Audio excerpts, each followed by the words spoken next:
Good afternoon, everyone, and welcome. We're here to bring you the latest installment of MSP Business School.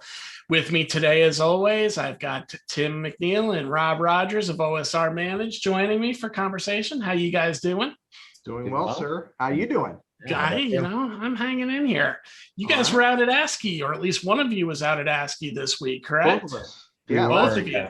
Was it last week? Geez, I lose track of time. Last week. So, Cincinnati. Was that the first event for you since COVID? Or is that a second? No, second. Yeah, we were in Houston the month before. So you guys are becoming regular road warriors now that we can all leave the houses. Yeah, it's like ASCII it's turned out to be a pretty good thing. So, just very briefly before we get started with our very special guest, James Pelham, tell me what was your biggest takeaway from ASCII? Each of you, what was the biggest takeaway you got from this conference? And, what are you feeling? What's the vibe out there?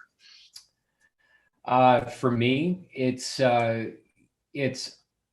look, everybody knows security right now is a huge thing, right? It is staggering to me, the amount of conversations that are going on around security right now, and specifically now cybersecurity insurance.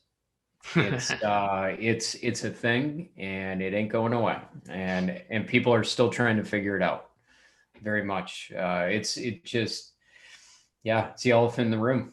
You look at the vendors, and half of them are security companies. It's amazing. Yeah, and we're looking at some of those cybersecurity insurers as well, and trying to see if there's a standardized set of questions that can be built into a tool like ours, just to help aid our customers that are trying to make sure their clients are ready. So interesting to hear that story is out there a little bit. Certainly security never goes out of style. How about you, Rob? Yeah. What was your big takeaway from the week, besides maybe a couple of cocktails? Yeah. One or two of those. Getting locked out of the hotel. No. The thing that I'm getting is, we mentioned it on the podcast maybe 2 months ago, how the model is switching out of the COVID work from home model and back into the employment, into the office, and the hybrid that's going to be built. The people trying to figure out the hybrid and the change of the business model in the office is the key buzzword out there, and how to get yourself in those projects that are going to be coming down the pipe for your prospects, right? For your clients. That was the biggest takeaway that I had. All the projects that are on deck for right sizing the office space for their clients. It was huge. I couldn't believe it.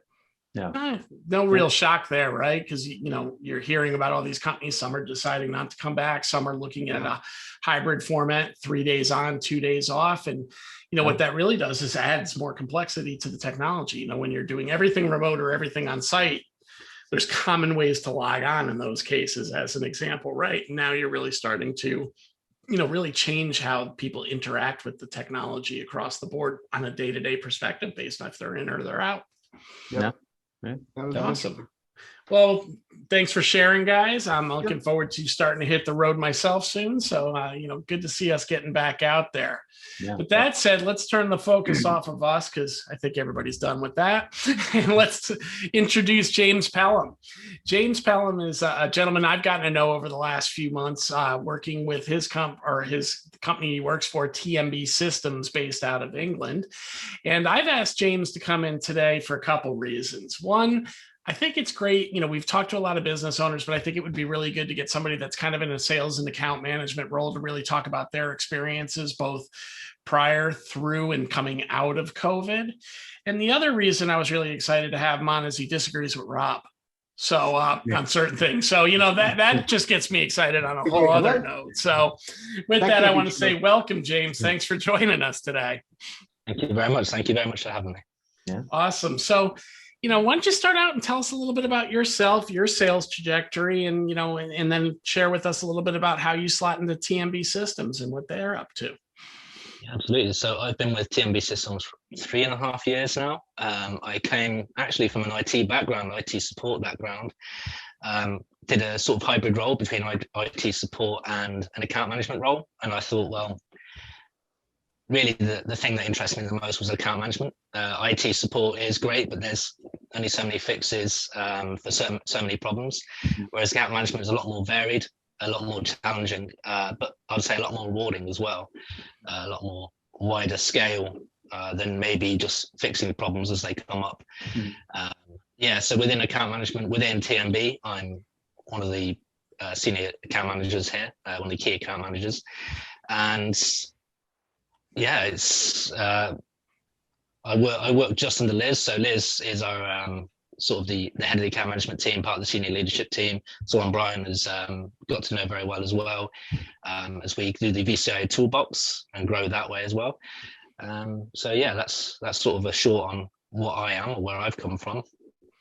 What I've gotten to see in my time working with TMB is really that, you know, just like a lot of folks out there, there's a process, there's a person identified, but everybody's trying to find a path to being consistent in how they approach it.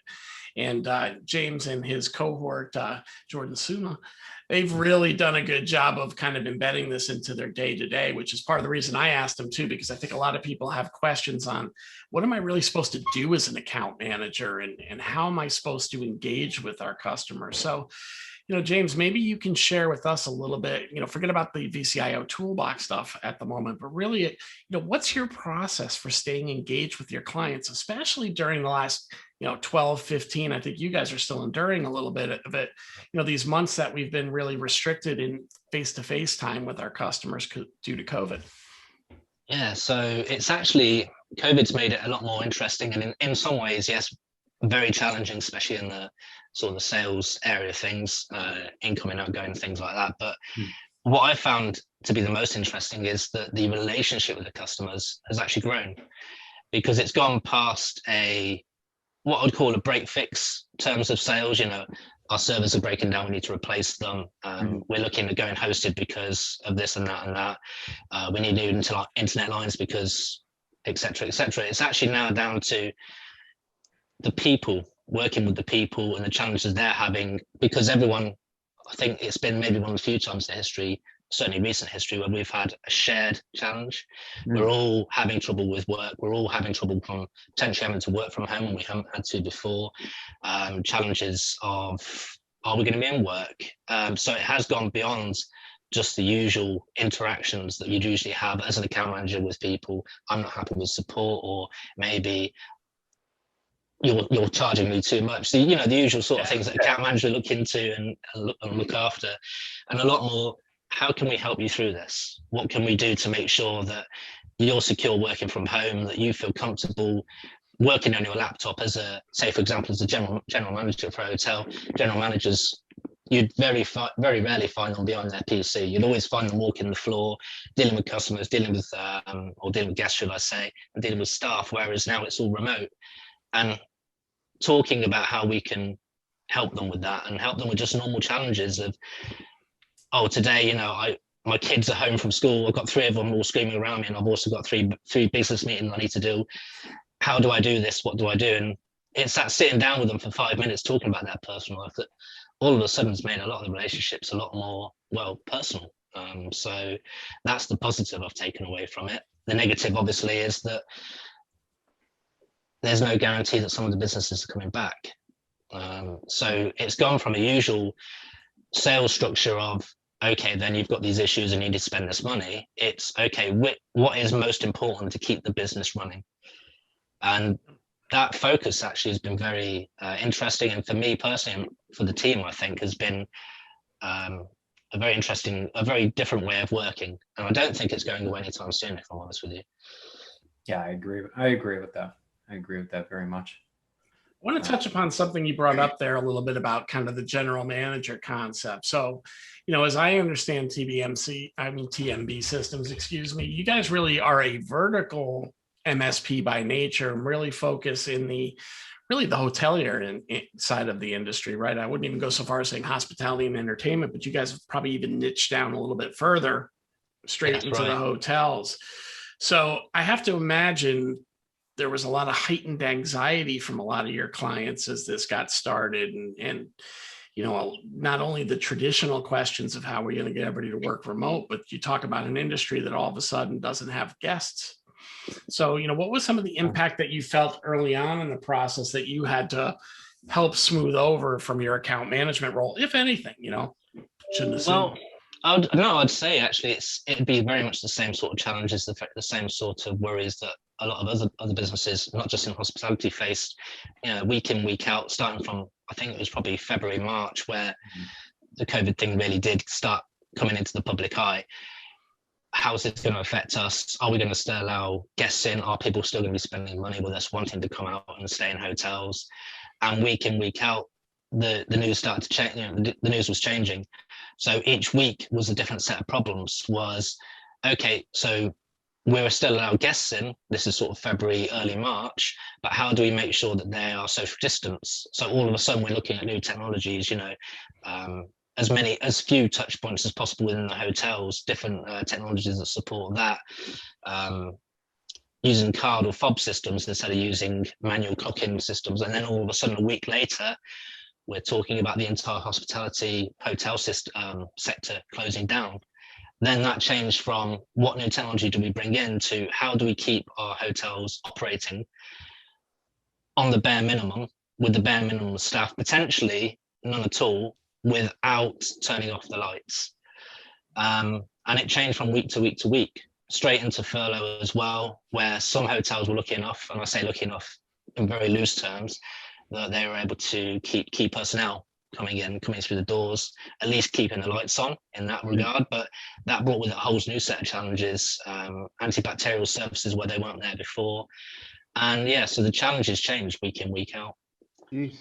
Wow, how did you never? I mean, honestly, being in the hotel industry or focusing on that industry during COVID, I can't even imagine the chaos that was within your company. That's really, it's hard for me to wrap my head around that. It was a couple of scary moments for you guys as well, as you saw whether or not you're going to have no contracts tomorrow, so to speak, right? If they all just needed to put it on hold.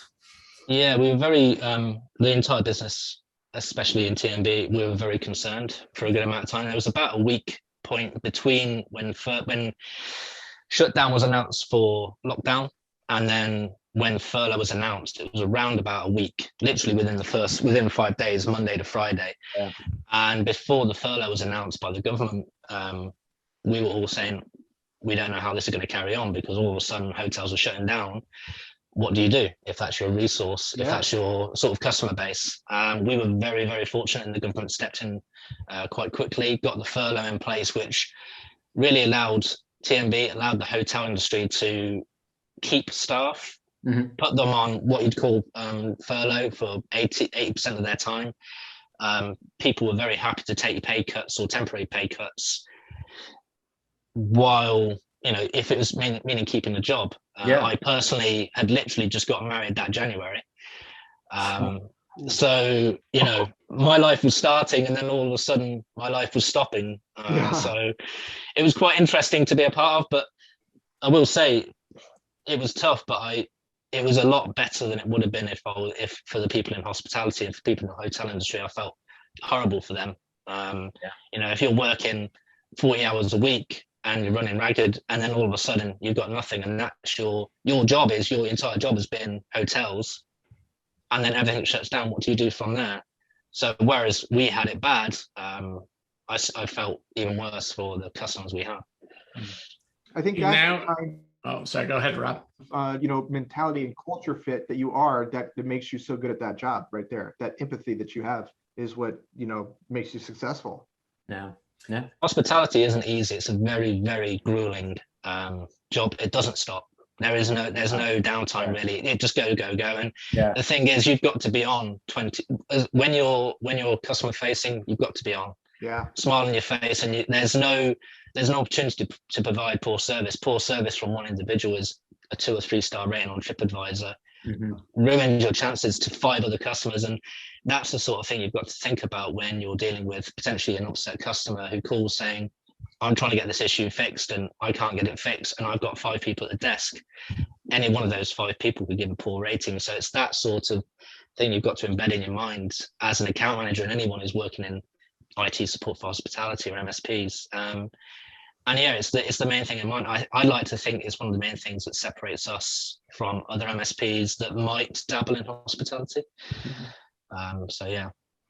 I was kind of traveling down the same road when you jumped in, Rob, of I think it's that empathetic ear is what makes yourself and Jordan and Liz as a team quality account managers, because it is a different world working in hospitality. I had a period of time where I worked with the large company that has a house for the mouse. And, when we worked with them, there was a lot of different rules that you just subtly didn't realize existed, no pointing. Even if you're a vendor, if somebody stops you, you stop, you help that person get to the next place by finding one of the cast members to do that. Even the fact they called each other cast members. And, really, what that tells you is if you're going to verticalize like you guys have on, this industry, you really have to be in tune with the emotional aspect of this industry. And I'd have to assume as an account manager, you kind of got to embed that into your own way of serving them. And quite candidly, it probably has to be part of your own DNA. What's your thoughts there? So I was very fortunate. I would say that I started my actual working career both in working in the kitchen, so hard work, but also making sure that any food that went out was perfect, because people come for, well, let's say anything short of perfection in a restaurant is terrible. But then I moved for about 7 years into retail, and it was, I wouldn't say the same as the house with the mouse, but it was very much the same. You don't point to where something is, you go and take them there. You don't just do something, you do it with a purpose, even if it is just showing somewhere where the nappies are, because you just don't know what the journey is, what that person's been on. Hospitality is a whole different level. When you go to a hotel as a guest, you expect the best service. Mm-hmm. So when you're working with customers, for example, if you're having a bad day and someone calls up and say, I'm unhappy with this, you have to understand that the pressure on them from the guests, from the owners, from the industry in general is so high that there's a lot more pressure on them that you're not realizing. So you really have to be in tune to that sort of thing.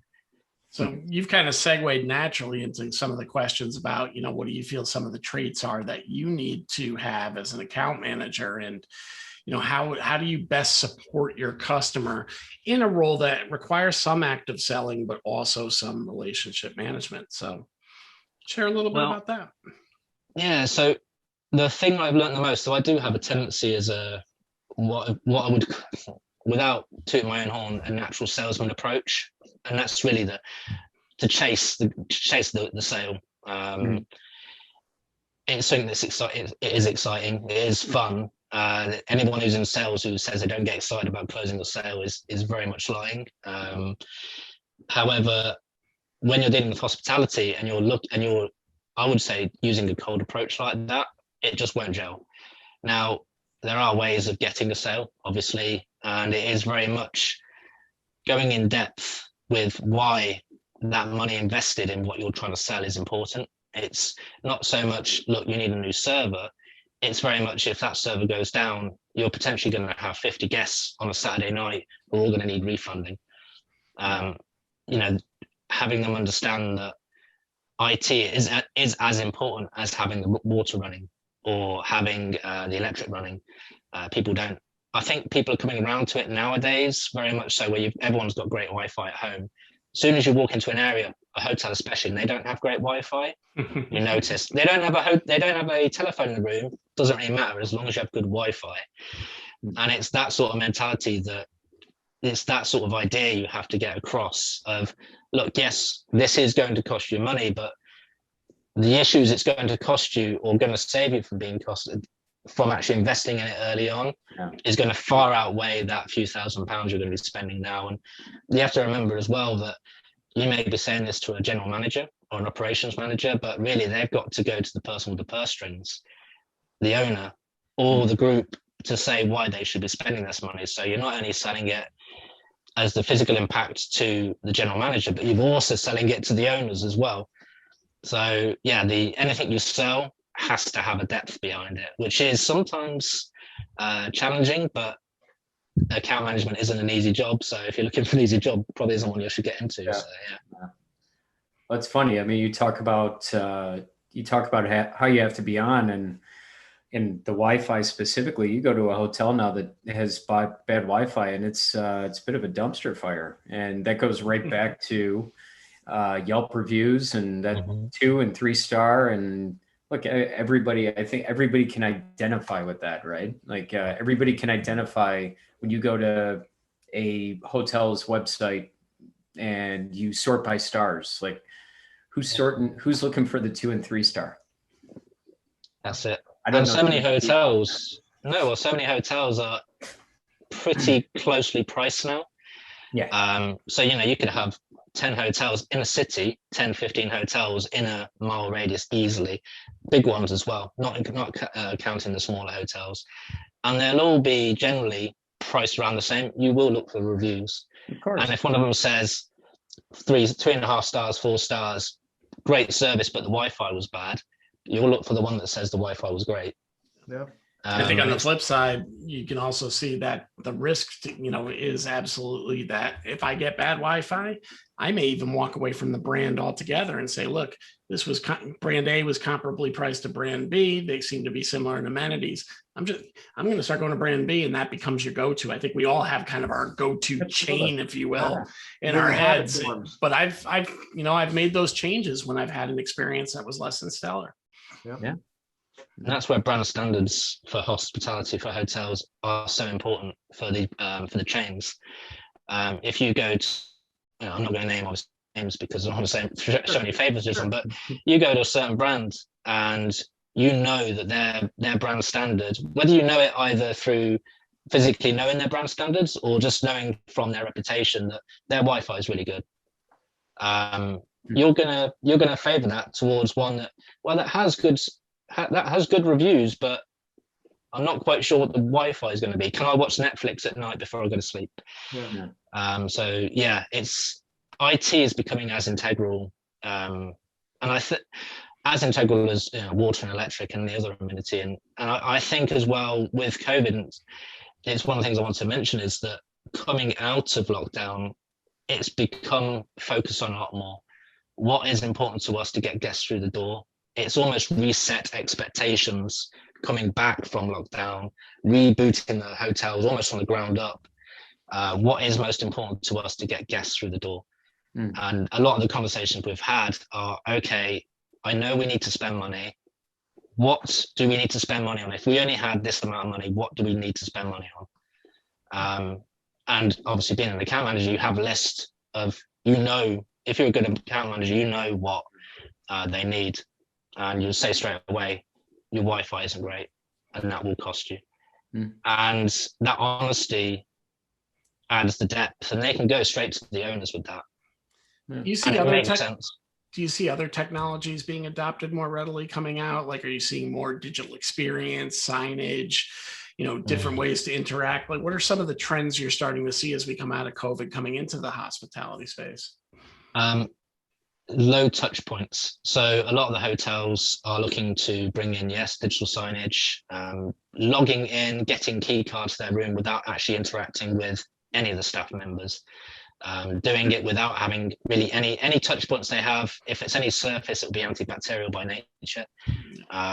Not needing someone on the reception means one less person potentially be on there. Sometimes you have 3 receptionists. If you can get that down to 1, either those 2 other people can go somewhere else in the business, or you, not to put it in a too blunt way, but you don't need them, and that's 2 people you don't need to pay for. So digital signage is a big one, and just not having as many touch points.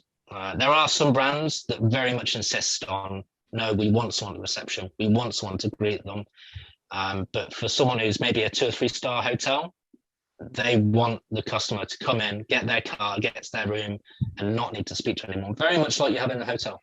In an airport. In an airport now, how often you go and speak to someone behind a counter? Very rarely. Yeah, I'm sure, like as you were just mentioning, you look at some of these brands that really cater more to the millennial mindset, right? That are catering to people at that stage, and they're going to have a different level of that contact than some, place like, I will name a name here, a place like the W, right? Where, it's high end, really all about the service that goes around it. So I can certainly appreciate that. I think we're coming near the end of our time, correct, guys? Yep. So, Tim, you want to take the floor? Yeah. Got the same 5. So I know you know, but first one, talk, text, or Teams? Teams. Teams, okay. Only for work. If it's a customer, talk. Well, yeah. Agreed. Good account manager answer. Yeah, yeah. Music, movies, or TV? Movies. Yeah. Yeah. What age do you want to retire? 70. Okay. Mac or Windows? Windows. Yeah. If you could do anything outside of tech, what would it be? Painter. Really? Really? Oh, interesting. Yeah. What kind? What kind that is? Yeah. It's tech is I would say very cold. Painting, you don't have very much an option to be inventive in tech unless you're making the technology. Yeah. I'm certainly not. So painting activates that side of the brain you don't often get to use in technology as an account management. So Okay. I like to say it's the polar opposite to the more techie mindset. Yeah. And why is Rob wrong? I need to know. We got to sneak it in there. You know what? That wasn't one of the questions, Timmy. So what are we talking? I know I'm wrong about something. My wife tells me that all the time. So what am I wrong about? Well, as there was a previous podcast a few episodes ago now that you mentioned about cold calling and using the sales team to get through to the decision makers. Okay. I'm one of the people who often takes those sales calls, and it's going through to Tony or one of the senior leadership team, especially now once we've been through lockdown. In my mindset, I want to make sure that people like Tony, people like the senior leadership, are shaping where the company's going and are as focused on that as possible. If I were to pass through every call that came through to me, no matter how good or bad, they wouldn't have time to do any of that stuff. And in my mind, if they're not making money for the company, I'm not making money and I don't have opportunities to grow. That's fair. That's fair. You're leaving out one key aspect though. Go on. Most people aren't smart enough to realize what you just said. So a lot of people get put through. You're one of the good ones. You're one of the ones that can vet the people out. So, and seeing the big picture, which is why you make a good account manager too, right? Hey, if they're doing this, they're not doing that, and that impacts me. And that should be everybody's mindset. I will say, I will give hints though, in terms of, if anyone's listening and they do cold calling, if you can explain to someone like me why it matters to the business, if you can say, look, I get it, you're working, you've got a lot on. I know you're the gatekeeper here, but look, if I get to talk to Tony or whoever, this is what I can provide for the company. At least then I know, right, you're not just dialing a number and trying to get through. You've thought this through. You've thought, okay, how can I actually improve the business? Very much like I wouldn't call a GM and say, right, I want you to buy a whole bunch of new desktops. Why is that? Because I want to make money. It's the same sort of mentality that I put to people who call through, and I have put a couple of people through in the last few months. How well they did with Tony, I can't tell you, but that's his story to tell, not mine. Right. Okay. All right, fair enough. So as I close this out, you've shared a lot about account management. You've shared a lot about how really it's an empathetic ear, and you've shared that Rob's wrong. So I call this a successful episode. That was the take-home message, fellas. So with that, Rob, you want to take us home? Sure. James, we really appreciate you being on with us today. Thank you very much, sir. It was very interesting. Well, 2/3 of it was anyway. For anyone that is looking to get in touch with James, we will be including his LinkedIn profile with the podcast. And also this episode will be up on mspbusinessschool.com and anywhere you get your podcast, to include YouTube. So James, with that, do you have any closing thoughts before we break away today? Just to say that, if you ever go into a hotel, if you're going anywhere in hospitality as a guest specifically, have a little bit of empathy for those on the ground, whether it be the person serving the food, the person welcoming you to the reception, the person cleaning the room, whoever it is. They've been through a very tough year and a half, and just to be considerate of them. If the Wi-Fi is bad, please try to enjoy the experience of being in the hotel again, as opposed to any of the issues you may come across. Please do raise them, because then people like myself can actually go and get them, or hopefully get them fixed. But just enjoy the experience more so than you would have potentially before. Well said. When you do that, reach out to James via the LinkedIn link we'll be posting up, and send him the lead, because he can fix that bad Wi-Fi. All right, guys. All right. Thank you so much. Yeah, thanks very much, James. Bye now.